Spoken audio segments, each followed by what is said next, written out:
Assalamualaikum warahmatullahi wabarakatuh dan salam sejahtera kepada para pendengar yang beriman.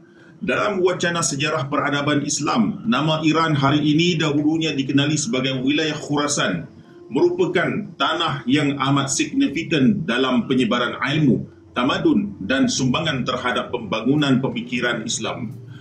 Di bumi inilah lahir para tokoh ilmuwan dan cendekiawan besar yang membentuk asas ilmu Islam dalam pelbagai bidang.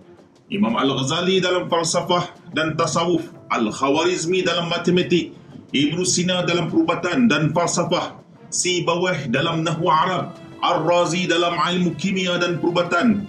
Ramai lagi seperti Al-Zabakhsyari, Muslim Nishaburi, An-Nisa'i, Al-Isfahani dan Abu Daud Al-Sijastani. Namun begitu, apa yang jarang sekali disorot dalam perbahasan umum khususnya dalam wacana agama di tanah air kita adalah bagaimana bangsa Parsi ini disebut secara tersirat dalam Al-Quran dan hadis-hadis sahih. Malangnya setengah golongan agamawan kita lebih gemar menyebarkan retorik perpecahan daripada menyampaikan hikmah dan kebenaran berteraskan dalil. Sebagai contoh, terdapat sebuah naratif yang kerap diulang tanpa semakan mendalam, iaitu berkenaan 70,000 Yahudi Isfahan yang memakai tayalisah menjelang akhir zaman. Hakikatnya, rekod demografi moden menunjukkan bahawa populasi Yahudi di Iran sangat kecil dan menyusut akibat penghijrahan besar-besaran ke Israel sejak pertengahan abad ke-20.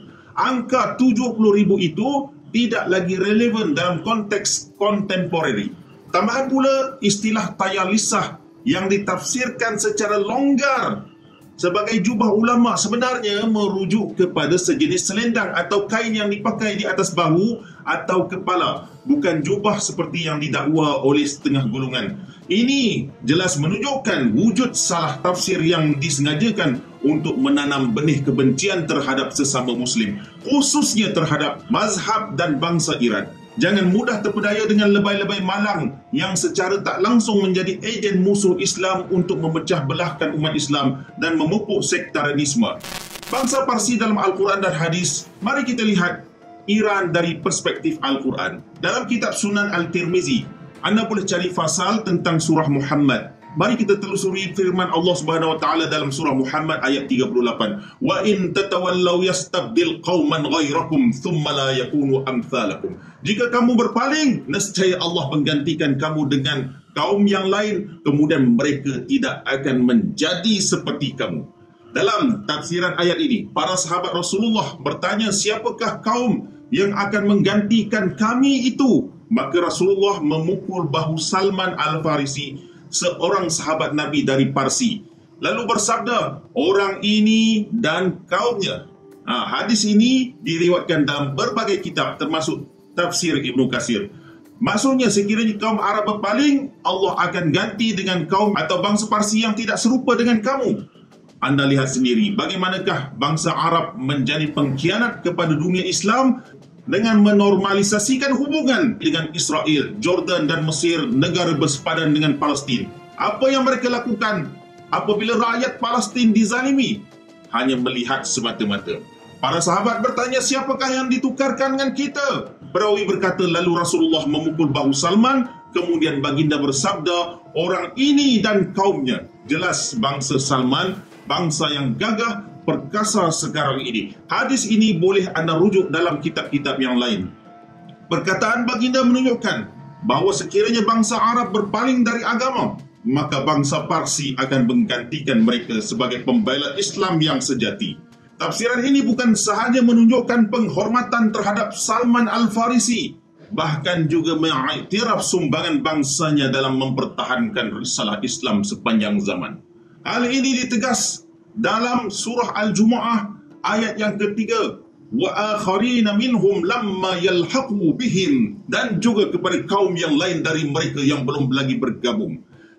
Seorang perawi berkata kepada baginda, wahai Rasulullah, siapakah orang yang belum berhubungan dengan kita? Baginda tidak menjawab. Abu Hurairah berkata, sedangkan Salman berada di antara kami. Lalu berkata, kemudian Rasulullah meletakkan tangan beliau pada Salman dan bersabda, demi Tuhan, yang diriku dalam kekuasaannya. Seandainya iman itu digantung di bintang suraya, nescaya dicapai orang dari mereka ini, iaitu bangsa Parsi. Maksudnya walaupun iman itu jauh dan sukar dicapai, bangsa Parsi akan tetap mencarinya dan mencapainya. Menunjukkan kekuatan tekad dan keimanan.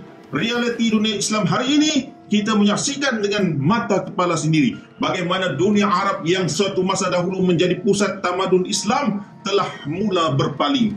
Emirat Arab Bersatu UAE dan Israel telah menandatangani perjanjian Abraham Accord pada 13 Ogos 2020. Sebelumnya Mesir telah menormalisasikan hubungan dengan rejim Zionis sejak 1979. Diikuti Jordan pada 1994. Negara-negara ini bukan sahaja tidak membantu rakyat Palestin yang dizalimi, malah membuka ruang hubungan diplomatik dengan penjajah haram. Sebaliknya, Iran yang diwarisi dari bangsa Parsi masih menjadi antara satu-satunya negara Islam yang secara konsisten menolak kewujudan rejim Zionis dan terus mendukung perjuangan rakyat Palestin, baik secara politik maupun logistik. Ini mencerminkan firasat ramalan Rasulullah bahawa bangsa Parsi akan tetap mempertahankan prinsip Islam meskipun bangsa lain mulai lemah dan berkompromi dengan musuh agama.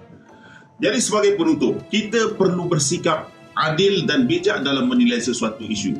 Janganlah kita menjadi alat kepada propaganda musuh yang ingin memecah belahkan umat Islam. Seruan perpaduan dan cinta kebenaran harus diutamakan berbanding sentimen sektarianisme yang sempit.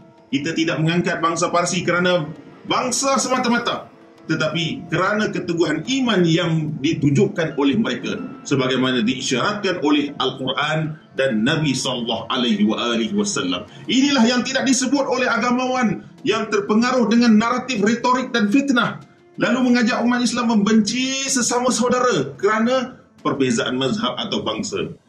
Kebenaran meskipun dibendung tetap akan bertemu jalannya, bagaikan air yang mengalir merentasi setiap celah. Ia tidak akan terhenti, bahkan akan meruntuhkan tembok-tembok kedustaan yang cuba menghalangnya. Sekian dahulu untuk siri pertama ini. Dalam episod yang akan datang, kita akan menyambung perbahasan tentang hadis-hadis Nabi yang mengangkat fadilat bangsa Parsi dan peranan penting mereka di akhir zaman. Jangan lupa untuk terus bersama kami. Wabillahi taufiq wal hidayah. Wassalamualaikum warahmatullahi wabarakatuh.